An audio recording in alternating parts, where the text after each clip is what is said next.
Il faut que tu prophétises encore sur un grand nombre de peuples, et de nations, et de langues, et de rois. Apocalypse 10, verset 11. Telle est la mission que nous avons accepté de remplir jusqu'à ce que la terre soit éclairée de la gloire de Dieu.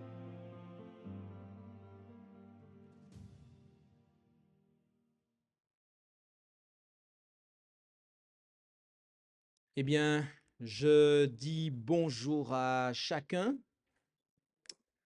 J'espère que vous nous recevez bien partout. Normalement, les micros sont ouverts partout, donc tout le monde est censé bien entendre. Euh, et bienvenue donc à ce premier cours ou moment de formation que missionnaire personnel que nous aurons. J'espère que vous êtes venus avec de quoi noter. Qui n'a pas son bloc-notes? Qui n'a pas pris de quoi prendre des notes? Ok, nous vous avons averti hein, qu'il vous faudra prendre de quoi noter car nous allons bien étudier et nous allons passer effectivement du temps dans l'étude de la parole. Euh, et nous allons commencer, euh, nous allons commencer avec la prière et je vous invite là où c'est possible à pouvoir bien prendre la position qu'il convient pour cela.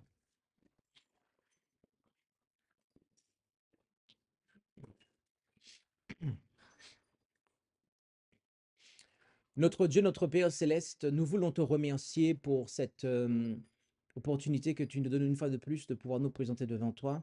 Et alors que nous allons ouvrir ta parole pour l'étudier, et nous te demandons de nous assister, de nous conduire et veuille nous former afin que nous soyons bien, des missionnaires pour ton Fils Jésus-Christ, pour être en mesure d'annoncer le message pour notre temps. Et c'est en son nom et pour ta gloire que nous t'en prions, Père.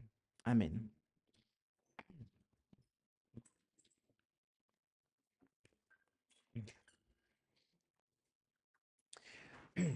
Le thème de ce camp meeting est, c'est marqué derrière moi là, les signes des temps. Euh, et nous avons ici un moment de formation missionnaire personnelle.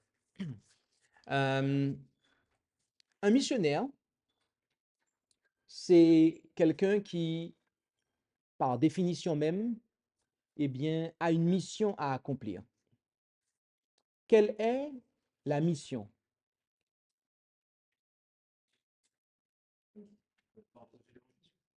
Partager l'évangile. C'est exact. Nous avons cette mission de pouvoir partager l'évangile. Et de ce fait, il nous faut un mandat. Où se trouve notre mandat?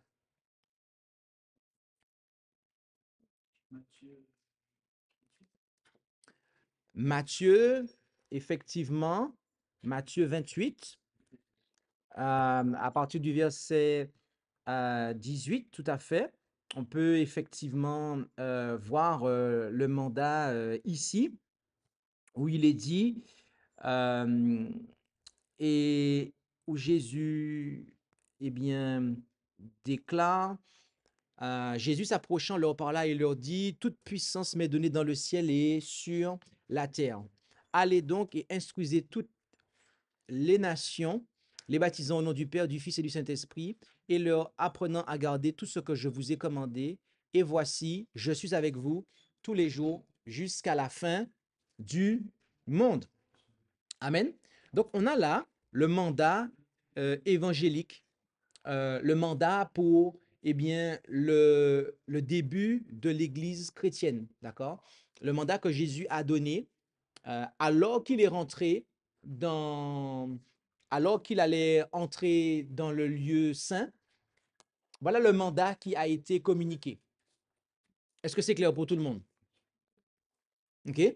Matthieu 28, verset 18 à 20, c'est le mandat évangélique que Jésus a donné alors qu'il s'apprêtait à rentrer dans le lieu saint du sanctuaire céleste. C'est bon? Qui n'a pas compris ça? Oui. Matthieu 28, versets 18 à 20, c'est le mandat, la commission, ok, la mission que Jésus a donnée à son Église alors qu'il allait rentrer dans le lieu saint du sanctuaire céleste. Après ça, Jésus va monter au ciel, définitivement. D'accord? Et avant de le faire, il les mandate.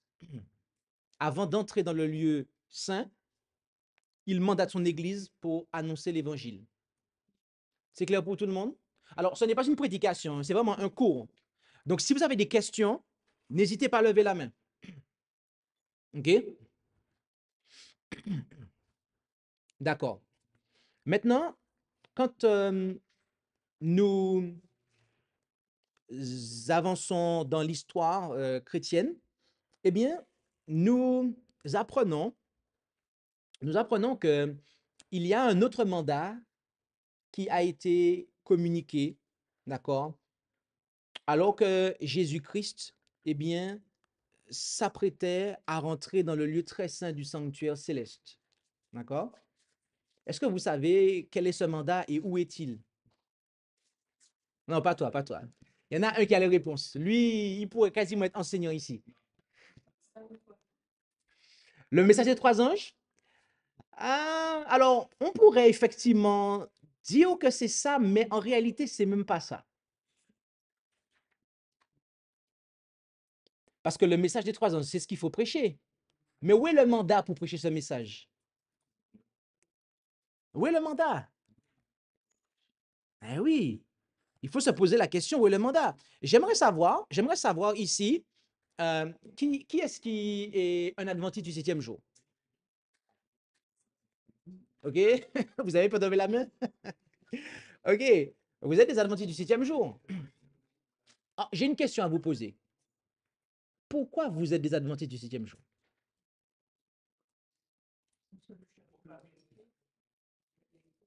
Tous les chrétiens disent ça. Ça n'a pas de. Quand on est autour de Jésus, oui, mais tu sais qu'il y a il y a des religions qui existent sur Terre qui attendent le retour de Jésus et qui ne sont pas des adventistes. Le sabbat, il y a des gens qui observent le sabbat qui ne sont pas des adventistes. Alors, quelqu'un m'a dit le sanctuaire. Oui, c'est vrai, mais de manière biblique, prophétique. Ah, vous n'êtes pas assez précis. Quoi? Oui, mais il y en a qui proclament le message. Donc ça, c'est pas le. En fait, c'est très précis. Ah, on a quelqu'un qui a, qui a apporté la réponse. Rendons-nous en Apocalypse 10. En Apocalypse 10. Et on va lire à partir du verset 1er. Ici, nous avons, eh bien, un message. Alors je vis un autre ange puissant qui descendait du ciel, environné d'une nuée. Il avait un arc-en-ciel sur la tête et son visage était comme le soleil et ses pieds comme des colonnes de feu. Ici, l'ange dont on parle ici n'est pas un ange par nature, mais un ange par fonction. C'est un symbolisme et qui fait référence au Christ, d'accord? Quand on étudie les caractéristiques qui sont données ici, ce sont les caractéristiques, en fait, qui sont celles de Jésus, d'accord? L'arc-en-ciel sur la tête, un visage rayonnant comme le soleil, ses pieds comme une colonne de feu.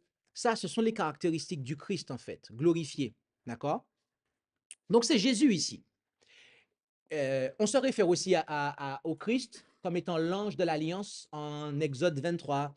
On se réfère aussi à lui comme tel en Apocalypse lorsqu'il tient l'encensoir et qu'il doit faire l'intercession comme étant un ange, d'accord? Mais c'est toujours Christ, d'accord?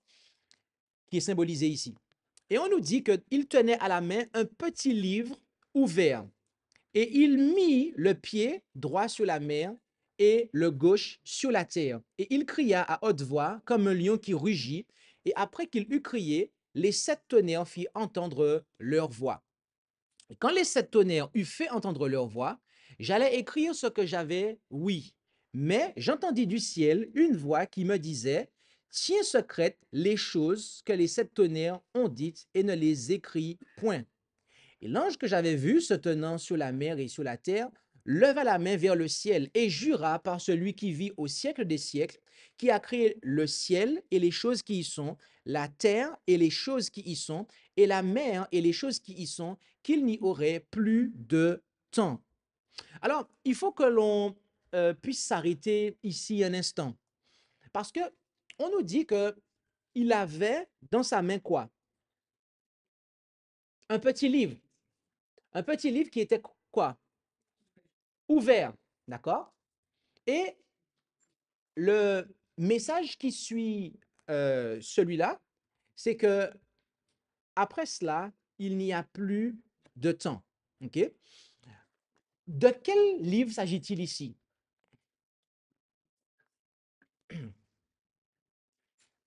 De quel livre s'agit-il ici? Le livre de Daniel?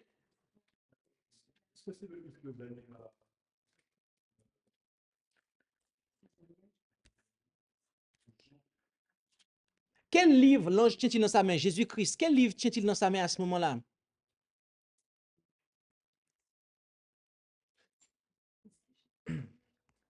Alors, on va se rendre en Daniel et on va lire à partir du verset 4 et on va lire même à partir du verset 3. Alors, on va lire cela ensemble. Daniel à partir du verset 3.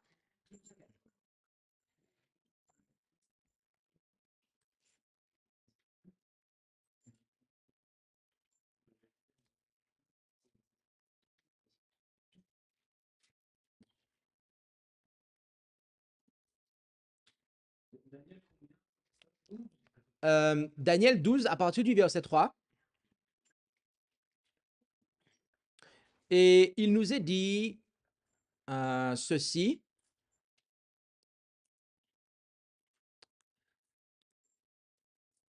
Ceux qui auront été intelligents brilleront comme la splendeur de l'étendue, et ceux qui en auront amené plusieurs à la justice luiront comme les étoiles à toujours et à perpétuité. Mais toi, Daniel, ferme ces paroles et scelle ce livre jusqu'au temps marqué, auquel plusieurs le parcourront et auquel la connaissance sera augmentée. Donc, le livre de Daniel était un livre scellé. Les prophéties étaient scellées au moment où l'écriture de ce livre fut terminée. D'accord? Et on voit, on voit par la suite, quand on regarde, que là encore, il y a au verset 5, des hommes, donc des anges, ok, qui sont près du fleuve. Donc là encore, on voit la même scène, hein. Il y a de l'eau, il y a de la terre, etc. Et au verset 7, j'entendis l'homme vêtu de lin qui était sur les eaux du fleuve, lequel éleva sa main, sa droite et sa gauche vers les cieux, et jura par celui qui vit éternellement. Donc on a une scène similaire. On a une scène similaire à ce qu'on a en Apocalypse 10. Et il dit que ça sera jusqu'à un temps, des temps et la moitié d'un temps. Ça veut dire que le livre de Daniel, eh bien, va rester scellé pendant les un temps, des temps et la moitié d'un temps. D'accord? Donc, on a cette même scène-là. OK? Et en Apocalypse 10 qui revient, et cette fois-ci, eh bien, il dit qu'il n'y a plus de temps. Donc, le livre qui est ouvert dans la main de l'ange, c'est le livre des prophéties de Daniel. D'accord? Qui avait été, eh bien, scellé. Et ce temps, c'est des temps et la moitié d'un temps, eh bien, sont les 1260 années durant laquelle il y a eu la suprématie papale et qui se sont terminées en 1798. À partir de ce moment-là, eh bien, comme nous le verrons, nous sommes entrés dans le temps de la fin et c'est à partir de ce moment-là que des étudiants de la Bible se sont mis à l'œuvre, que des hommes et des femmes ont commencé à étudier la Bible et que les prophéties de Daniel ont commencé à être mieux comprises. 1798. OK? 1798. Alors, je vous prie de m'excuser car je vois que nous avons des sérieux problèmes de connexion. Hem,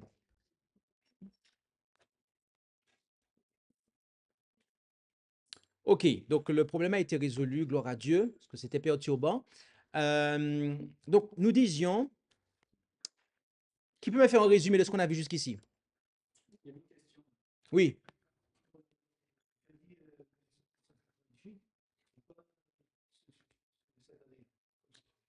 Alors, c'est une bonne question, effectivement, et nous allons répondre à cela, d'accord?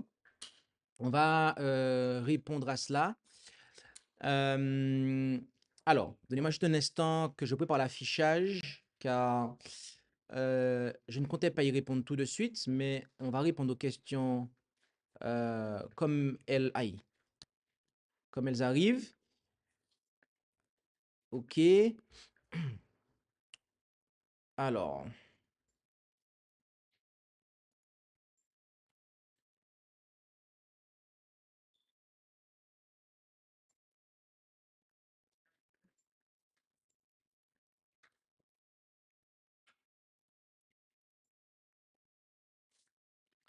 OK. Donc, pourquoi a-t-il été dit cette date de 1798? OK. Alors, il faut savoir que la prophétie de Daniel 7 nous annonce qu'il y aura euh, une quatrième bête qui sera plus terrible que les trois précédentes. Et de cette bête, eh bien, s'élèveront 10 cornes. Et que du milieu de ces 10 cornes s'élèvera une autre qui en abattra 3. D'accord? Cette bête représente la Rome impériale, ok, de laquelle, lorsque le morcellement de la Rome impériale a eu lieu, eh bien, se sont élevées les tribus, 10 tribus que l'on qualifie à tort de barbares et qui ont donné naissance à l'Europe, qui ont été à la genèse de l'Europe que nous connaissons aujourd'hui. Et 3 de ces tribus ont été éliminées par cette autre corne, cet autre roi, qui est en fait la papauté. D'accord? C'est ce qui s'est passé. Pour l'établissement de la papauté, eh bien, nous avons 3 de ces tribus qui ont été arrachées. Donc, la et cela a eu lieu, la dernière corne a été arrachée en 538, d'accord? Je suis en train de chercher le graphique pour vous expliquer ça parce que pour que ça puisse vous parler. Euh, alors, on va faire ça ici, comme ça. Euh,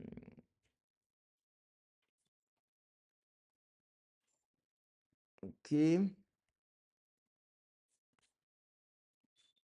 voilà. Donc, normalement, vous voyez avec moi ce graphique, d'accord? Donc, si vous regardez ici, voilà, nous avons un petit doigt. Donc, n'hésitez pas à vous rapprocher si vous ne voyez pas. N'hésitez pas à vous rapprocher pour que nous puissions vous montrer cela. Donc, ici, vous avez en fait 500 en fait 38, ok? Donc, l'Italie, siège de l'Église, libérée des Ostrogoths, plein pouvoir du pape. Et ce fut le début des persécutions, donc des 1260 années de persécution de la papauté. D'accord? Et lesquelles se terminent en 1798. À ce moment-là, eh bien, en fait, le pape a été amené en captivité. Et il a été amené en captivité en France, à Valence. Et là, il est mort, eh bien, aussi en captivité.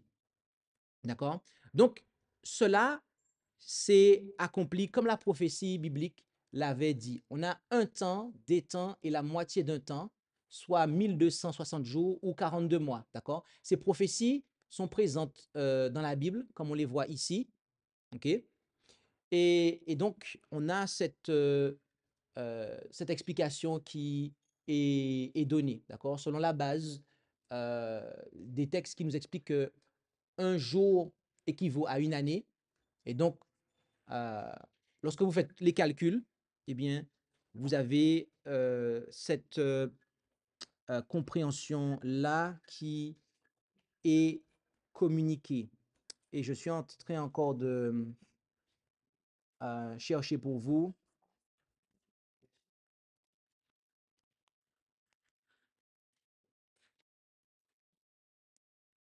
Voilà.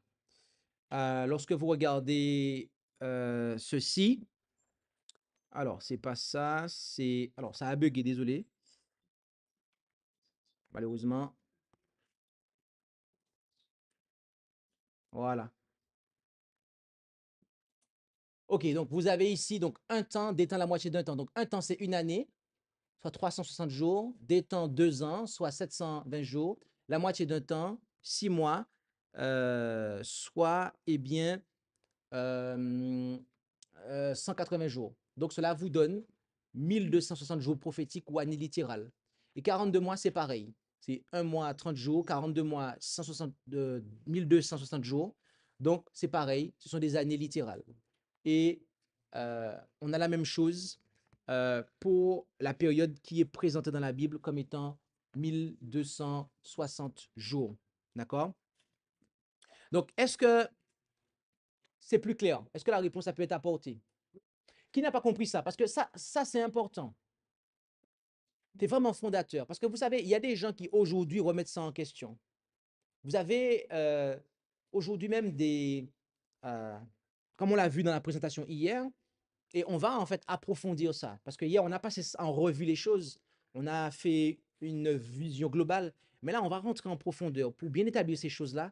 Parce qu'aujourd'hui, vous avez des personnes qui se disent être adventistes et qui rejettent complètement ces choses en fait. Ok, donc on était en Apocalypse 10. On a vu qu'en Apocalypse 10, Jésus, sous le symbole de l'ange, il tient quoi dans sa main? Un petit livre qui est ouvert. Quel livre était fermé? Le livre des prophéties de Daniel. Donc là, les prophéties sont décelées. Et en effet, après les 1 temps d'étant la moitié d'un temps, donc les 1260 années, eh bien, il devait être ouvert. Et c'est ce qui s'est passé. On a la même scène, ok, on a eh bien quelqu'un qui est envoyé et qui lève sa main et qui jure, et qui cette fois-ci, eh bien, va expliquer qu'il n'y aura plus de temps. Et forcément que au passage qu'on a lu tout à l'heure, qui était celui de Apocalypse 10, verset 6, il est dit qu'il n'y a plus de temps, eh bien, cela se comprend parce que toutes les prophéties s'arrêtent en l'an 1844. D'accord? Donc, il n'y a plus de temps à partir de ce moment-là. Oui? Le premier mandat, c'est le légitimité qu'il a reçu, en quelque part, c'est-à-dire qu'il est censé, etc. Et nous, les adventistes, on a ce mandat-là aussi, et c'est a reçu, plus le mandat de... Je ne suis pas encore arrivé à là, tu vas trop vite. C'est que comme il y a des questions, donc je ne vais plus arriver à mon point, mais il n'y a pas de problème. Là, j'explique où est le mandat, où est le mandat, on y arrive. Donc, il n'y a plus de temps. Maintenant, quand on continue, dans le livre de l'Apocalypse, chapitre 10, quand on continue plus loin dans le chapitre, il est dit au verset 8, et la voix que j'avais... Alors, attendez, vous ne le voyez pas encore.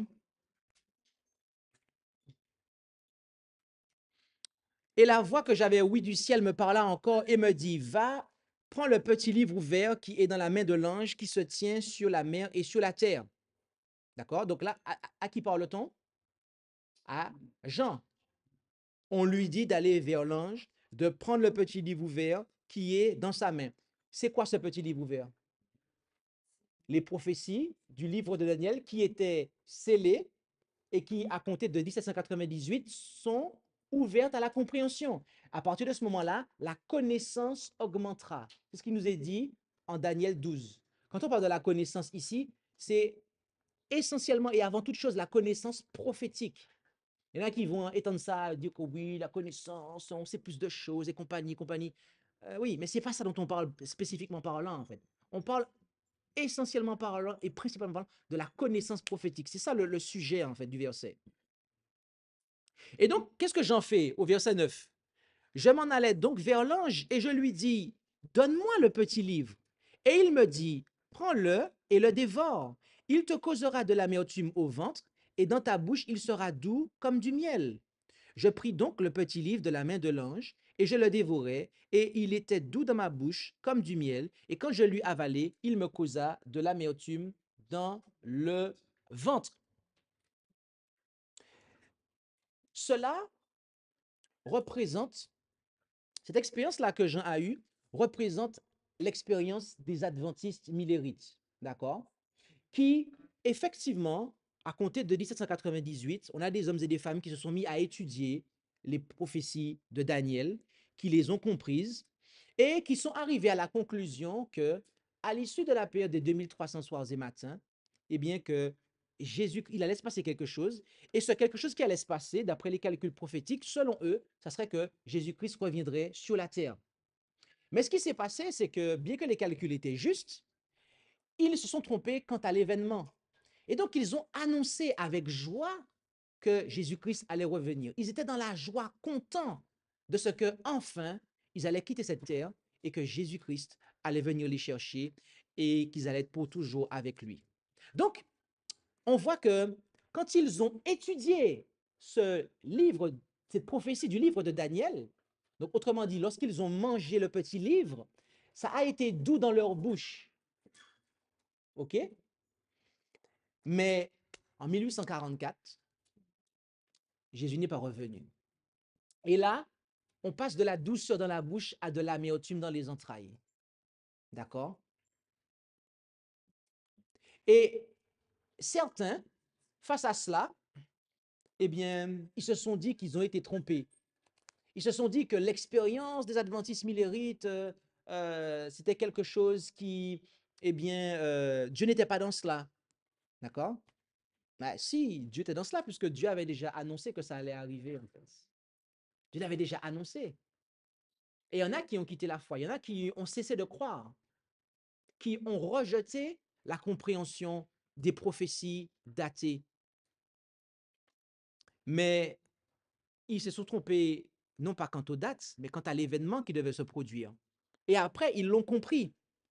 Et ceux qui ont compris, qui se sont trompés, non pas quant aux dates, mais quant à l'événement, eh bien, le Seigneur Jésus, par la suite du verset, on apprend, il leur a dit, alors il me dit, il faut que tu prophétises encore, touchant plusieurs peuples, nations et hommes de diverses langues et touchant plusieurs rois.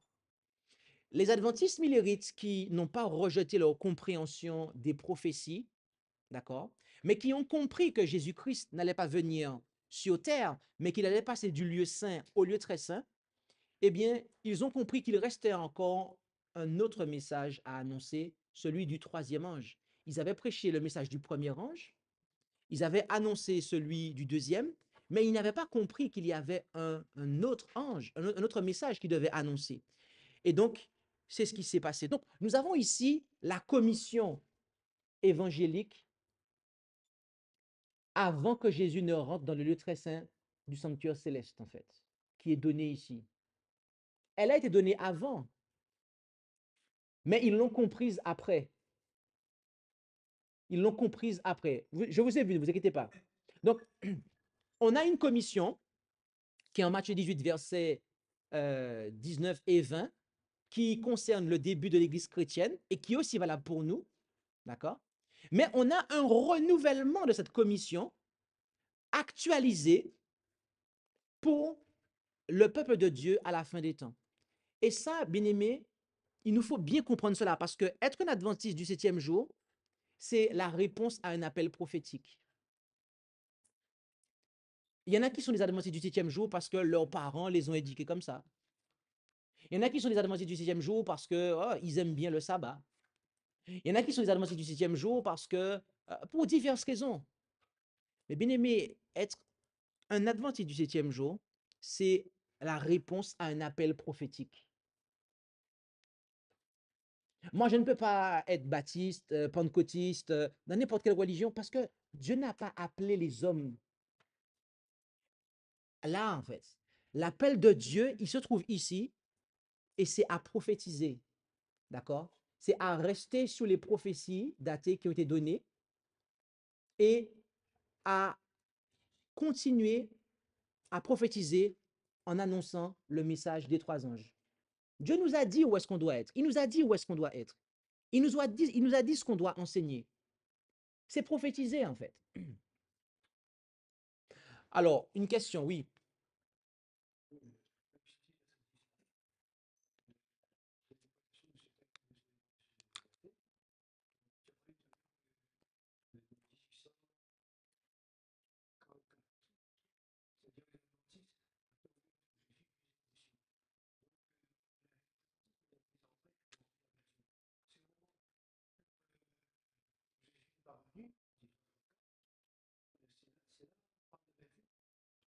Alors, effectivement, lorsqu'ils ont étudié les prophéties du livre de Daniel, ils étaient dans la joie. Donc, pour eux, ces prophéties, leur étude a été un sujet de joie pour eux. Ça représente le livre qui est doux dans la bouche. Mais lorsque le désappointement de 1844 a eu lieu, eh bien, à ce moment-là, c'est symbolisé par l'amertume dans le ventre. OK? Donc, les gens qui. Vous avez des gens sur Internet qui fustigent les adventistes, qui disent ouais, mais leur église est basée sur une déception et compagnie, Miller s'est trompé et compagnie, patiti patata. Jésus avait déjà prophétisé ça. C'est annoncé ici. Et ça, c'est exactement ce qui s'est passé aussi. Les disciples, ils croyaient que oui, le Messie va venir, il va établir son royaume. Jésus a été crucifié, désappointement. Et après ça, qu'est-ce qui s'est passé? Il leur a fait comprendre qu'ils ont commis une erreur, qu'ils n'avaient pas compris tel et tel passage de la prophétie. Donc oui, Jésus est bien le Messie, ça ils avaient juste, mais ils n'avaient pas compris le caractère de sa mission. Donc on voit que même l'Église chrétienne, les premiers apôtres, eux aussi, ils ont été désappointés. OK? Avant que Jésus ne rentre dans le lieu saint, il y a eu un désappointement. Et c'est pareil avant, lorsqu'il doit rentrer dans le lieu très saint, OK? Il y a aussi un désappointement. Et la même chose, il y a aussi une commission qui est donnée. Et ça aussi, c'est annoncé. Est-ce que vous comprenez ça, en fait? Ça, c'est pour ça que je suis adventiste, en fait. Je ne sais pas pour vous ce qu'il en est. Peut-être que vous êtes là parce que vos parents vous éduquent comme ça, ou que vous estimez que c'est mieux d'être adventiste, etc. Mais il faut être adventiste pour les bonnes raisons, bien aimé. Parce que si ça, on ne le comprend pas, on peut très bien se dire, oh, mais je serais tout aussi bien ailleurs. Mais non, c'est pas là que Jésus nous veut, en fait. Jésus, il a lancé un appel prophétique ici, en fait.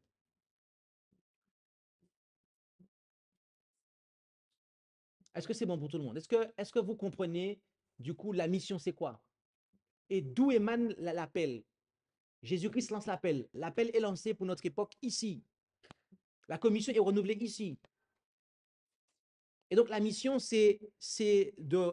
Eh bien, elle est donnée ici, en fait. D'accord? C'est bon pour tout le monde? Maintenant, je vais poser une question. Est-ce que cette prophétie a été accomplie? Oui, est-ce que ça a été accompli? Est-ce que, du coup, le verset 10, alors oui, on a vu qu'il a été accompli, mais est-ce que le verset 11 a été accompli? Donc, ça veut dire qu'aujourd'hui, on est en 2025, ça veut dire que jamais les adventistes millérites se sont mis à prophétiser et n'ont jamais prêché le message des trois anges.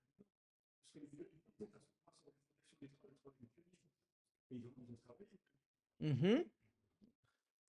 Vous avez compris ça ou pas? Donc cette prophétie-là, elle a été accomplie dans le sens qu'elle a commencé à être accomplie. Nos pionniers, en prêchant le message des 3 anges, les pionniers adventistes, donc les adventistes millérites qui ont compris leur erreur et qui ont effectivement compris que Jésus est passé du lieu saint au lieu très saint, ils ont effectivement conservé les compréhensions prophétiques, mais ils ont corrigé l'événement, eh bien, ils ont effectivement prophétisé. Quand il est dit prophétiser ici, il faut comprendre qu'ils sont le prophète. Jésus nous dit que Élie doit revenir pour rétablir toutes choses. D'accord? Jean-Baptiste, Jésus nous dit qu'il est venu dans l'esprit et la puissance d'Élie. Donc le retour d'Élie, ce n'est pas le prophète Élie qui revient en chair et en os, mais c'est une œuvre qui est accomplie dans l'esprit et la puissance d'Élie. Or là, on a le dernier prophète ici. C'est le peuple adventiste du 7e jour. C'est lui le dernier Élie, en fait, qui prophétise, qui se tient face aux faux prophètes. Vous comprenez ça? OK? C'est pour ça qu'en fait, on ne peut pas faire de l'œcuménisme. Est-ce que vous avez vu sur le mont Carmel Élie faire la Sainte Seine avec les prophètes de Baal? Est-ce que vous avez vu les prophètes de Baal venir devant l'autel d'Élie pour offrir le sacrifice? Non. Bien aimé, Dieu a fait les adventistes du 7e jour son prophète, son dernier prophète, de manière symbolique. Il doit prophétiser. Jean symbolise ici le peuple adventiste qui prophétise au monde. D'accord? Donc, nos pionniers ont bel et bien accompli cela. OK? Ils ont bel et bien accompli cela. Mais, tristement parlant, ce qui s'est passé, c'est que on a vu l'apostasie avoir lieu au sein de l'adventisme du 7e jour. OK? On a vu l'apostasie avoir lieu au sein de l'adventisme du 7e jour. Oui, en effet. Alors, je vais vous montrer ça rapidement, donnez-moi un instant. On a vu, eh bien, justement, ce qui est fondateur dans l'adventisme, eh bien, être changé, d'accord? Et notamment, la compréhension de l'homme de péché tout en bas. L'aspect du sanctuaire aussi a été changé. On ne croit plus dans un sanctuaire littéral dans l'Église moderne, contrairement à ce qui était cru à l'époque. Et aussi l'homme de péché, d'accord? Il n'est plus identifié, d'accord? L'homme de péché, voilà. Donc tout ça là, c'est des choses qui sont en train d'être, qui ont commencé depuis des années, qui sont et qui seront en profondeur, eh bien, balayées dans l'adventisme moderne. Donc, la petite corne de l'homme de péché, ça, c'est des choses qui sont rejetées aujourd'hui.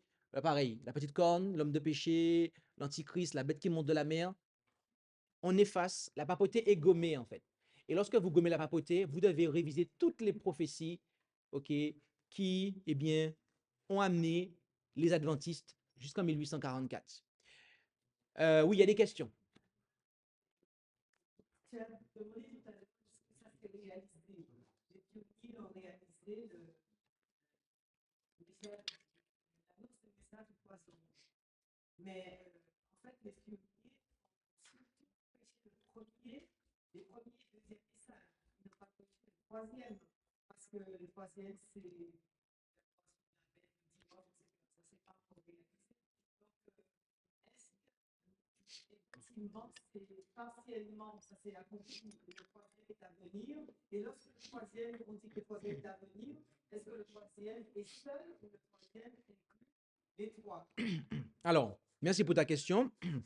Il faut savoir que, je vais le dire, et après je vais essayer de le démontrer, mais que les pionniers adventistes, ils ont prêché les 3 messages. D'accord? Miller a commencé, les Millérites ont commencé avec le premier message. En 1844, il rentre en application, a commencé l'application du deuxième message d'Apocalypse 14. Et après 1844, ils ont compris qu'il y avait une triple proclamation. Donc, ils ont compris la question de la marque de la bête, etc., qui était etc., etc. Et ils l'ont annoncé. Parce que on ne peut pas dire que les pionniers ne l'ont pas fait, parce que ça voudrait dire que, par exemple, que Noé va prêcher, que le déluge arrive la veille du déluge. Non, c'est 120 ans avant qu'il a commencé à annoncer ça. Donc, c'est bien avant. C'est avant que les événements arrivent qu'il faut les annoncer. Donc, bien avant que la question de la marque de la bête telle que nous, on l'attend, nos pionniers, il fallait que le prophète de Dieu l'annonce et qu'il mette en garde les habitants de la terre contre ça. Et c'est ce que nos pionniers ont fait. D'ailleurs, cela se voit dans des livres comme La tragédie des siècles ou des prospectus que nos pionniers ont publiés. Ils ont présenté ce qu'est la bête, son image, ce qu'est la marque de la bête. Donc, ils l'ont annoncé. Voilà. Donc, du coup, est-ce que du coup, j'ai répondu à ta question ou pas?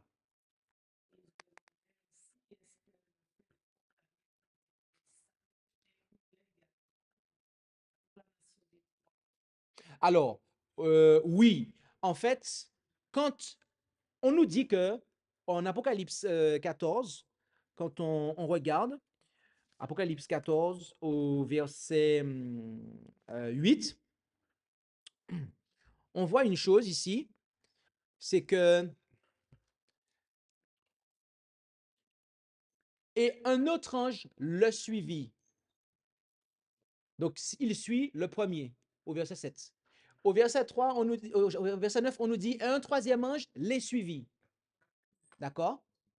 Quand tu as un avion qui passe, bon, on sait que certains avions laissent des chemtrails, d'accord?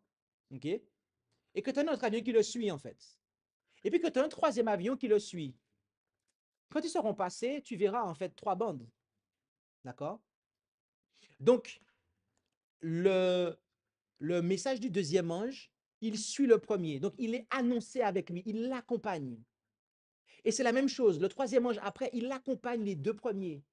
Donc, du coup, quand le deuxième arrive, on proclame le premier et le deuxième. Et quand le troisième arrive, on proclame le premier, le deuxième et le troisième. Donc, ils sont proclamés ensemble. Ils vont de pair.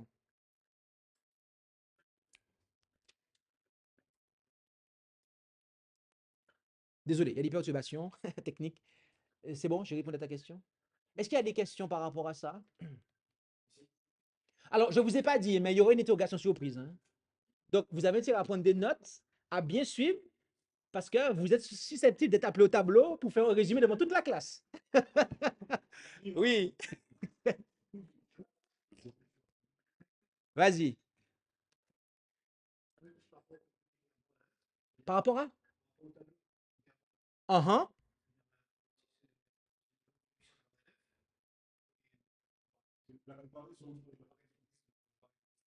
Alors, ce qu'on va faire, donnez-moi un petit instant, parce qu'on ne vous entend pas dans la salle, et c'est dommage, parce que vos interventions sont précieuses. Il faudrait vous rapprocher, mais on va demander son micro. Non, on va demander à quelqu'un de faire son micro.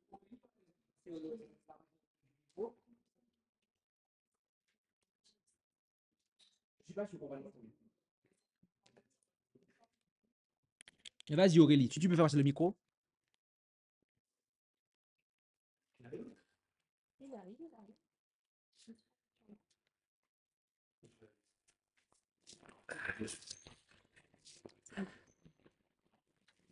Je peux te dire? Tu peux tirer un peu plus ou pas? Attends. C'est bon. Ah, c'est bon. Alors. Par rapport au. On m'entend là?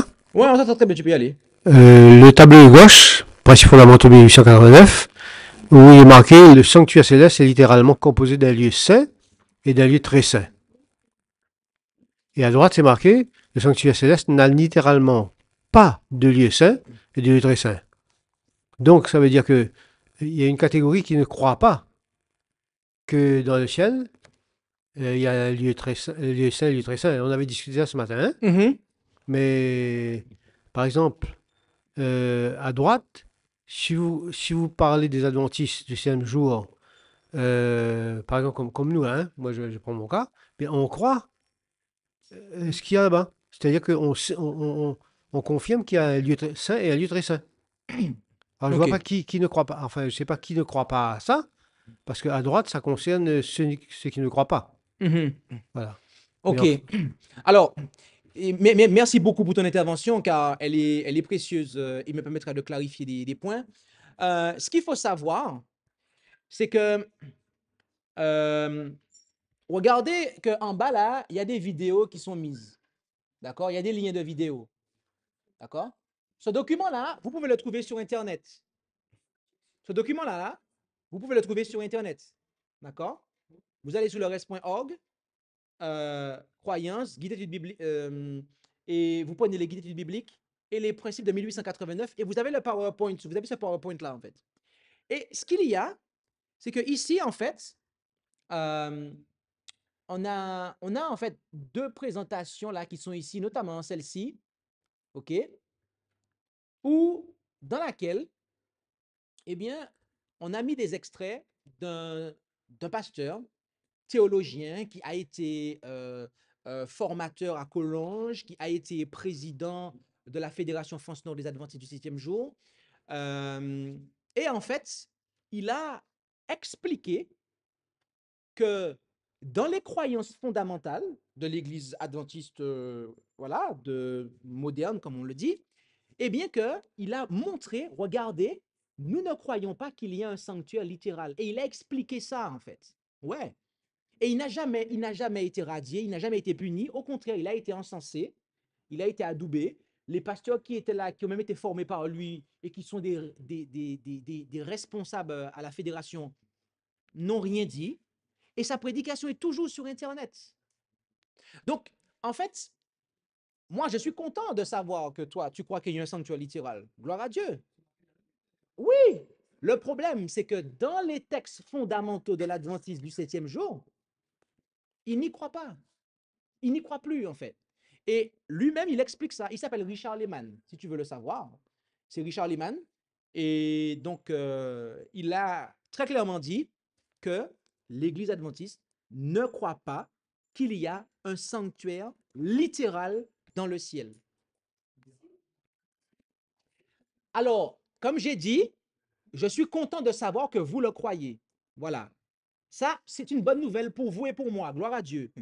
Maintenant, les théologiens de l'Église adventiste moderne et les personnes qui comprennent la doctrine de l'Église, eh bien, lorsqu'ils enseignent, ils vous disent, sans se cacher, que l'organisation, dans ses croyances fondamentales, dans ses textes, ne croit pas qu'il y a un sanctuaire littéral. Donc, c'est étrange parce qu'on a des personnes qui sont membres de cette église, qui, eux, croient qu'il y a un sanctuaire littéral, mais leurs théologiens et leurs pasteurs, et qui ont rédigé les croyances fondamentales qu'il faut accepter pour être baptisé, disent qu'il n'y en a pas. Ah oui, ce sont les dirigeants. Ce sont les dirigeants et pas les membres. D'accord. Maintenant, j'ai une question à vous poser. Et ce n'est pas tellement une parenthèse, bien qu'on pourrait le dire, mais qui est-ce qui a fomenté la mort de Jésus? Ce sont les dirigeants. Donc, qui est-ce qui a rejeté la vérité qu'est Jésus? Ce sont les dirigeants juifs. D'accord. Maintenant, qu'est-ce que Pierre leur a dit en acte 2?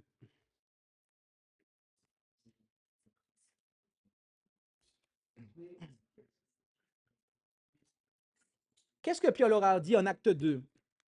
Acte 2, on va lire à partir du verset, à partir du verset 36. Que toute la maison d'Israël sache donc certainement que Dieu a fait Seigneur et Christ ce Jésus que vous avez crucifié. Attendez, qui est-ce qui a crucifié Jésus littéralement sur la croix? Ce sont les Romains, ce ne sont pas les Juifs. Mais qui est-ce qui a poussé les Romains à crucifier Jésus? Ce sont les dirigeants. Pourtant, on voit que, parlant aux hommes d'Israël ici, les croyants lambda, Pierre leur dit que vous avez crucifié. Comment se fait-il que ce sont les dirigeants qui ont rejeté la vérité, qui ont rejeté Jésus, et que les apôtres ont dit aux Juifs que vous avez rejeté Jésus, en fait? Hein? La foule a dit crucifie-le, crucifie-le. OK. Moïse?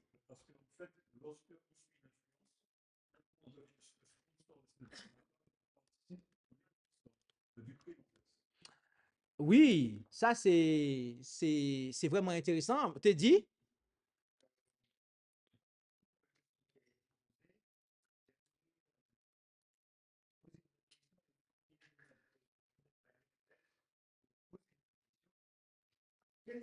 quel peut être mon comportement si je suis placé dans une église particulière, mais que le pasteur, en fait, un autre pasteur qui fait partie de cette organisation, dit qu'il ne croit pas. OK. OK. Mais justement, c'est ce que j'allais venir sur ce point-là, parce que c'est important de comprendre ça. En Lévitique, chapitre 4, d'ailleurs, le micro, il faudrait le faire passer Aurélie, parce qu'on n'a pas entendu ce qu'ils ont dit. Mais ce n'est pas tellement grave, puisque ma réponse va matcher ça. En Lévitique, chapitre 4, on a en fait la description du service quotidien ici. Et on a différents cas qui sont abordés. Par exemple, et je vous invite à suivre avec moi, par exemple, on a au verset, à partir du verset 3, si c'est le sacrificateur, ok, qui a péché. Au verset 13, on a si c'est toute l'assemblée qui a péché. Après, au verset 22, si c'est un principal. Et au verset 27, si c'est quelqu'un du peuple, d'accord, qui a péché. Donc, comment son péché doit être traité pour qu'il soit pardonné, d'accord? Et quand on regarde au verset 13, dans le cas où si c'est l'assemblée d'Israël qui a péché, on nous dit, et si toute l'assemblée d'Israël a péché par erreur, et que la chose ait été ignorée de l'assemblée, et qu'il ait violé quelques commandements de l'Éternel en commettant des choses qui ne doivent point se faire, et qu'il se soit rendu coupable, et que le péché qu'ils ont fait soit connu, l'assemblée offrira un veau pris du troupeau en offrande pour le péché, et on l'amènera devant le tabernacle d'assignation. Et notez ça, et les anciens de l'assemblée mettront leurs mains sur la tête du veau devant l'Éternel, et on égorgera le veau devant l'Éternel. Lorsque on mettait la main sur la bête qui allait être offerte en sacrifice, c'était pourquoi? C'était pour confesser le péché. Notez que dans le cas d'une assemblée, et on sait qu'une église c'est une assemblée, ici, c'était les anciens de l'assemblée qui devaient confesser le péché de l'assemblée. OK? Tout le monde est d'accord avec ça? D'accord. C'est marqué ici. Ce sont les anciens de l'assemblée, verset 15, qui devaient confesser le péché de l'assemblée, autrement dit. Mais, et s'ils faisaient cela, à ce moment-là, Dieu allait pardonner à l'assemblée. Maintenant, si vous avez une église, une assemblée qui est en défaut devant Dieu, d'accord, et que les dirigeants de cette assemblée, donc les anciens, d'accord, refusent de reconnaître l'erreur dans laquelle l'assemblée se trouve, et que de ce fait, s'ils le refusent de reconnaître, ils ne vont pas le confesser. Est-ce que Dieu va pardonner à cette assemblée? C'est marqué là, en fait. La réponse est non. Et on comprend mieux pourquoi les apôtres ont dit ceci aux Juifs lorsqu'ils leur ont dit au verset 40, et il les pressait par plusieurs autres discours et les exhortait en leur disant, OK, sauvez-vous du milieu de cette race perverse. On a vu hier qui était la race méchante et adultère. OK? C'était justement cette assemblée de dirigeants-là qui était là. Eh bien, les apôtres leur ont dit de se sauver du milieu de cette race perverse. C'est pour ça qu'en Apocalypse 18, verset 4, il aurait dit, sortez du milieu de Babylone, sortez du milieu d'elle, de peur que, participant à ses péchés, vous n'ayez aussi part à ses plaies. En fait, quand on est membre d'une église dont les dirigeants refusent de reconnaître l'erreur et que de ce fait refusent de la confesser, Dieu considère que l'on participe à leur péché, en fait. C'est comme ça que Dieu fonctionne, en fait. Et oui, si vous avez un corps qui est malade, vous dites que la personne est malade. Vous pouvez préciser que oui, la maladie vient de tel endroit, mais tout le corps est malade. D'accord? Le corps est atteint, en fait, et tous les membres sont atteints. Donc, tant qu'il y a cette solidarité-là, eh bien, on participe. Eh bien, c'est la même chose pour une assemblée, et on l'a vu ici. C'est comme ça que Dieu explique les choses, et c'est pour ça qu'il demande une désolidarisation, en fait, de l'apostasie lorsqu'on s'en rend compte.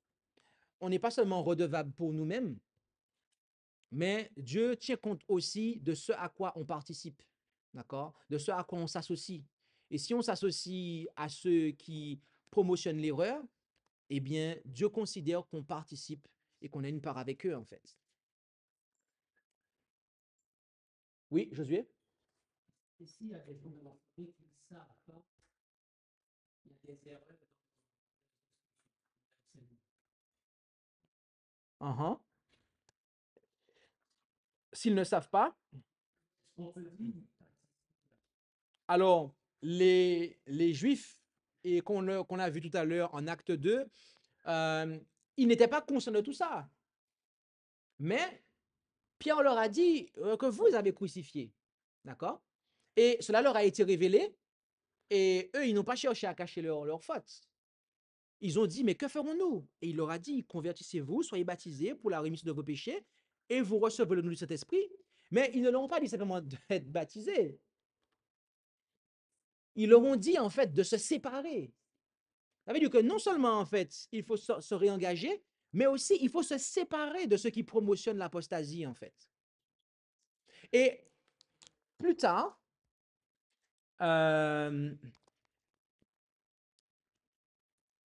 les apôtres ont eu l'occasion de dire en acte 17, verset 30, ceci, Dieu ayant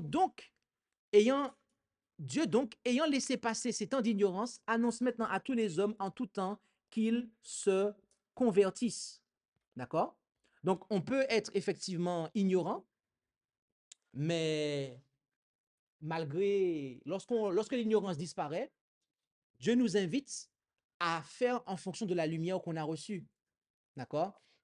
Donc, l'ignorance n'est pas une excuse pour se repentir lorsqu'on se rend compte de ce qu'est la vérité. Oui?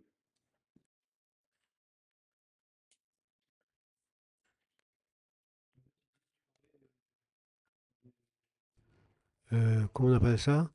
Des dirigeants qui en frottent dans l'Église. Et donc, ceux qui ne fassent rien, par exemple les membres de l'Église, hein, ça veut dire qu'ils participent. Ils tolèrent. Ben, à ce moment-là, peut-être que les membres ne sont pas participants, ne sont pas d'accord, mais tu sais que les dirigeants ont des influences. Alors, on ne peut pas quitter l'Église comme ça, partir, et tous partir et laisser le pasteur là. Peut-être faudrait dénoncer au niveau des dirigeants plus hauts pour qu'ils puissent passer l'affaire en comité, donner un avis, peut-être le mettre sous censure. Mais c'est pas, des fois, on n'arrive pas à dire des choses. C'est-à-dire, c'est pas qu'on participe, c'est pas être complice de ce qu'il fait en mal. Mais il faut que tout le monde s'entende pour dévoiler sa faute. Parce Alors, que, merci pour ton intervention. Il y a une prophétie qui a été donnée par la message du Seigneur dans le livre Message choisi, volume 1. Il me semble que c'est à la page 238. Je vais la retrouver, je vais l'afficher. Euh, et d'ailleurs, elle était affichée tout à l'heure là, de ça. C'est ça, c'est MC1 238.3. OK. Euh, et, et voici alors, je vais essayer d'afficher ça rapidement. Désolé parce que j'avais pas. Voilà.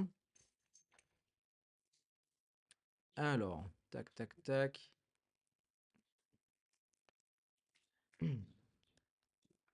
Alors, ce que je vais dire, ça va simplement compléter ce qui a été dit tout à l'heure parce que je ne vais pas me répéter. Euh, euh, OK. On a ceci. Regardez. Euh, on a ceci qu'on va afficher pour vous, pour ceux qui sont dans la salle. Alors, c'est un peu trop petit apparemment.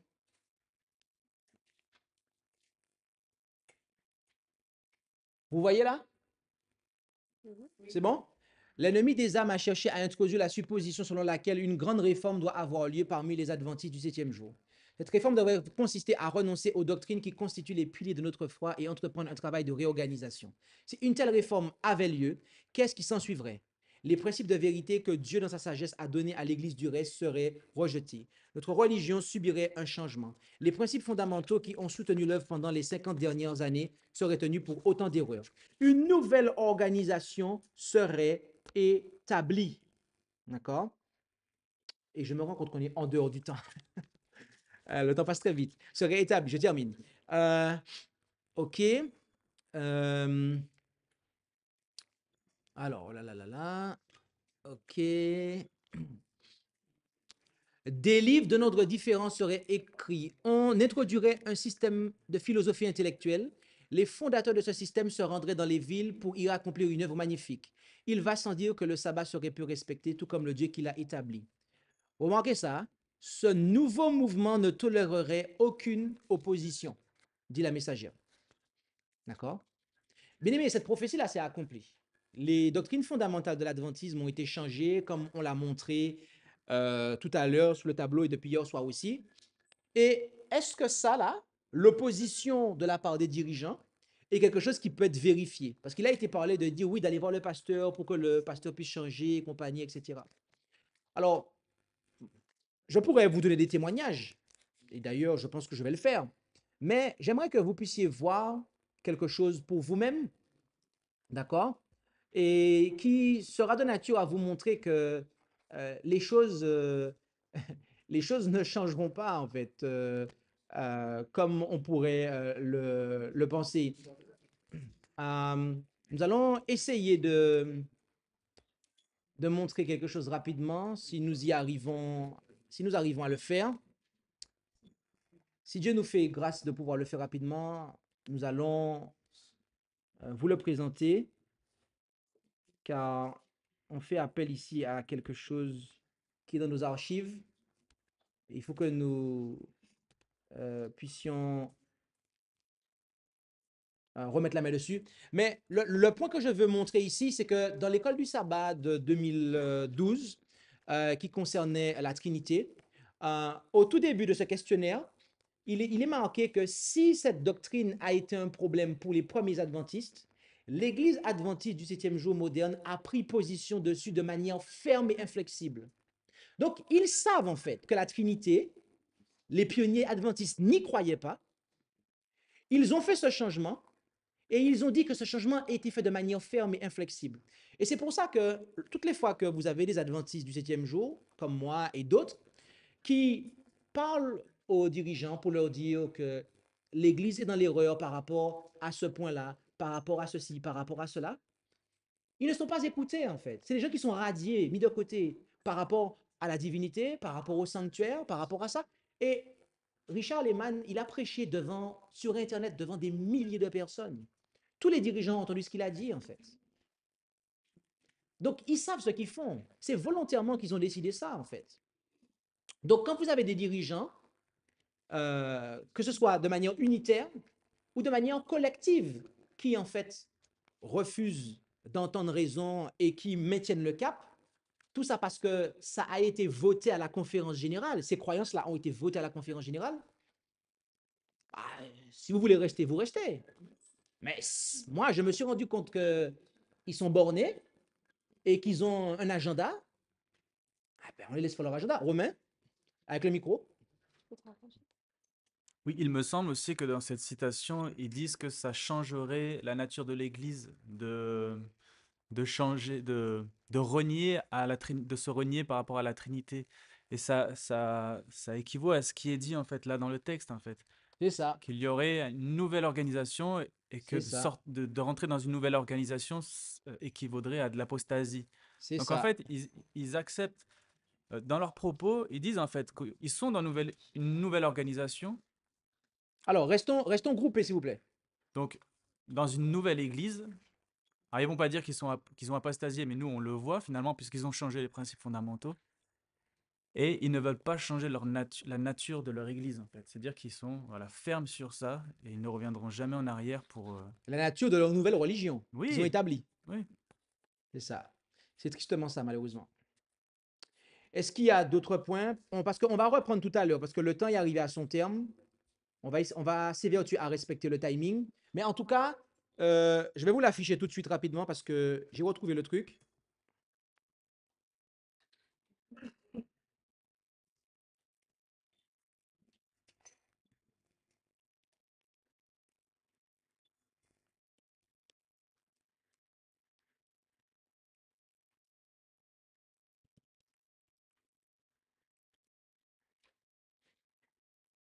OK.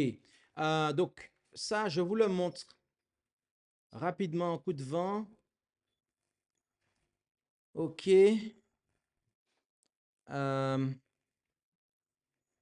Donnez-moi ça. On affiche ça pour vous. Pop, pop. OK. Normalement, vous voyez ce qui est marqué là. Ah non, vous ne la voyez pas encore pour vous qui êtes ici. Oh, voilà. Donc, vous avez en 2012 la leçon numéro 1 du questionnaire de l'école du sabbat sous le Dieu trinitaire. Si cette doctrine a été un problème pour certains des premiers adventistes, notre Église actuelle a pris position à ce sujet de manière ferme et inflexible. Voilà. Donc, ils ont exactement accompli toute la prophétie que Ellen White avait fait. Si les principes fondamentaux étaient rejetés, le nouveau mouvement ne tolérerait aucune opposition. Aucune opposition. Le père de Ted Wilson a dit, nos doctrines ne peuvent pas être changées sans changer la nature de l'Église. Que l'on sache qu'à partir de ce conseil annuel, toute tentative visant à abattre les piliers de la foi seront repoussées. Et là, quand il dit ça, il parle des nouvelles doctrines, celles qui ont été votées et qui allaient être votées en 1980. D'accord? Donc,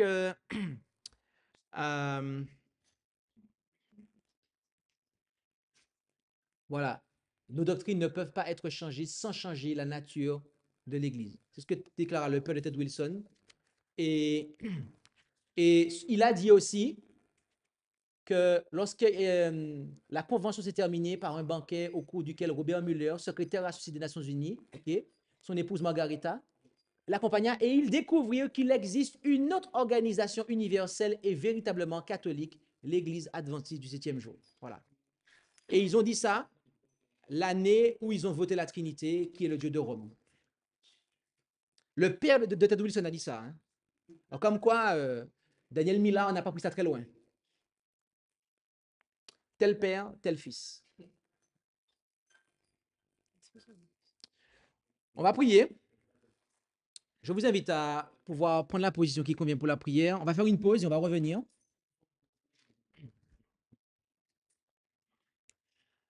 Notre Dieu, notre Père céleste, nous voulons te remercier pour ce moment que nous avons passé dans l'étude de ta parole et tu nous as permis de comprendre eh bien, l'appel que tu nous lances en ce temps de la fin. Nous voyons qu'en Apocalypse 10, tu as renouvelé la commission alors que Jésus-Christ eh bien, s'apprêtait à rentrer dans le lieu très saint du sanctuaire céleste pour achever la phase finale de son œuvre expiatoire pour nous. Eh bien, tu as invité ton peuple à pouvoir eh bien, prophétiser, continuer à prophétiser sur toute nation, tribu, langue et peuple et à annoncer l'intégralité du message des 3 anges d'Apocalypse 14. Père Céleste, il se peut que nous ayons eh bien, été des adventistes, pas forcément pour les bonnes raisons, c'est-à-dire en n'étant pas conscient que être un adventiste du 7e jour, c'est un appel prophétique, un appel à être un peuple à part, particulier, avec des enseignements particuliers, et aussi être un peuple qui ne se mélange pas dans l'œcuménisme et dans les erreurs eh bien, qui sont celles du monde et des églises du monde. Alors, aide-nous à pouvoir être fidèles à cet appel et afin que nous puissions eh bien, être